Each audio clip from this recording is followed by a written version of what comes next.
So my name is Donovan Reynolds, kingstonmouth.com, and I'm speaking to you from London. Tonight's discussion is really going to be around what Kingstonmouth is all about. And so, in terms of organizing the discussion, I want to do it on 3 levels. On looking at who influenced Kingstonmouth, why Kingstonmouth came about, and finally how we sort of play out the dialogue with Kingstonmouth in terms of content and so on and so forth.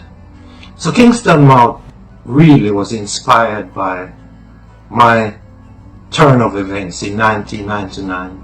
I became a secular humanist, and as a result of that I came outside of the black box, and my knowledge started to roam all over the place, and I began to question my own existence in relation to the world.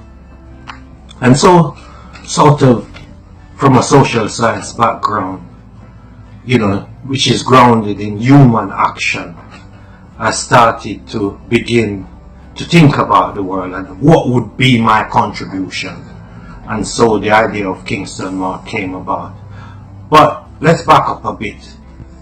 A lot of my influence stemmed from a number of people. And first of all, Marcus Mosiah Garvey, Walter Rodney, Muta Baruka, and Owen Jones. Not exactly in that order, but that's what drives me. So Marcus Garvey sort of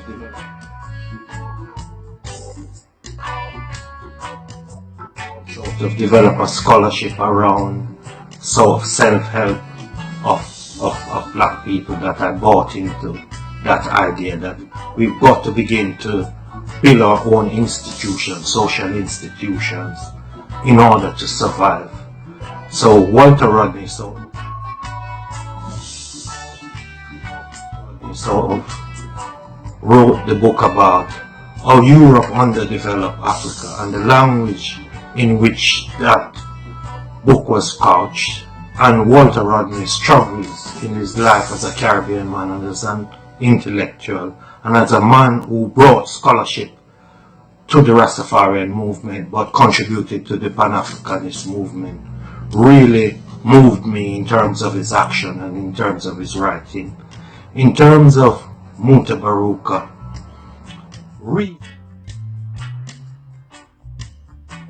reified quietly the Rastafarian doctrine and took the sort of cosmology out of it in a clever way, and began to sort of critically examine notions of spirituality within a sort of Caribbean / African / Jamaican context. So that really sort of got me going.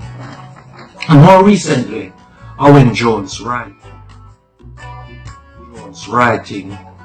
on the establishment, the deconstruction notion of the establishment as a sort of Levitian dictator running our lives at every structural level. And so those influences I bring to bear in terms of my work. Around Kingstonmouth is mainly about secularism.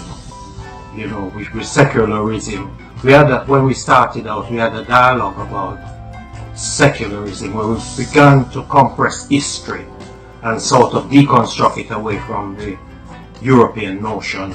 And we went way back to 60,000 years ago, when the Pygmies in Africa, around Rwanda, Burundi, and those places, and in the Congo, sort of were not spiritual people.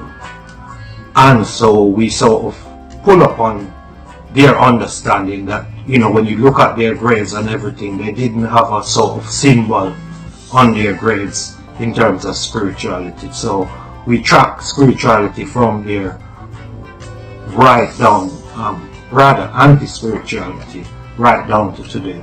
And we are saying that if you have to make sense of the world, you've got to make sense of the world in practical sense, and not through sort of a cosmological doctrine that is not relevant, something that we can't prove, and we've got to be realistic.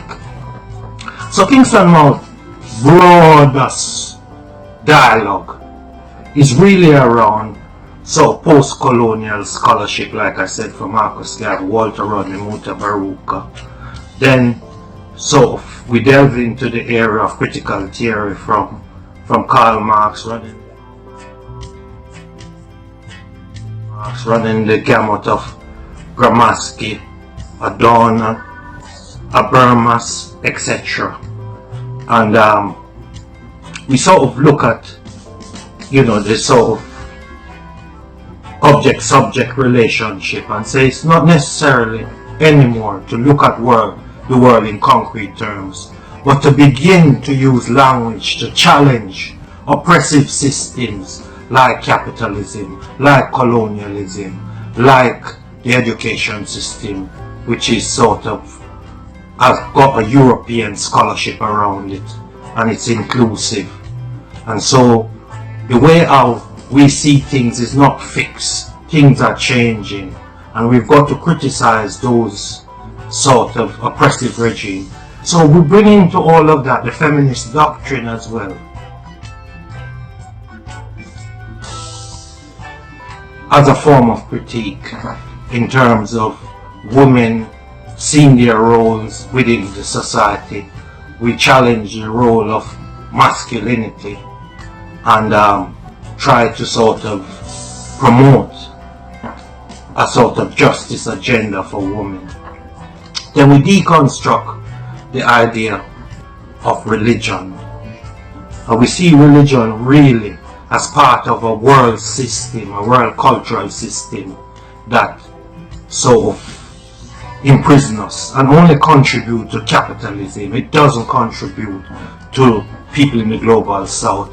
That the world is divided by capitalism into two polarities, where in the north you've got the global rich sort of holding sway over people, the poor of the global south.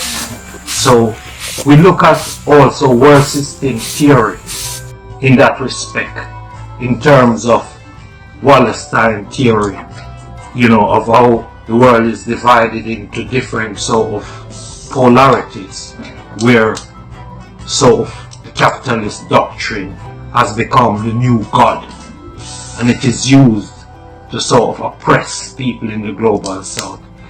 We sort of attack the billionaire, the sort of 99% against the 1%. So that's basically our doctrine, and we've been able to reach a lot of people, and we sort of accept criticisms as they come along, and we want to build. As I said before, we're not a blank tabula rasa, and as ideas come to us, realistic idea that sort of can create a justice agenda of peace, of sort of human rights, of a decent form of secularism that benefits the many and not the few. We subscribe to that. So thank you very much. I want to sort of say thanks to my friends all across the world who have contributed to sort of the body of work that we produce at kingstonmouth.com. Thanks a lot.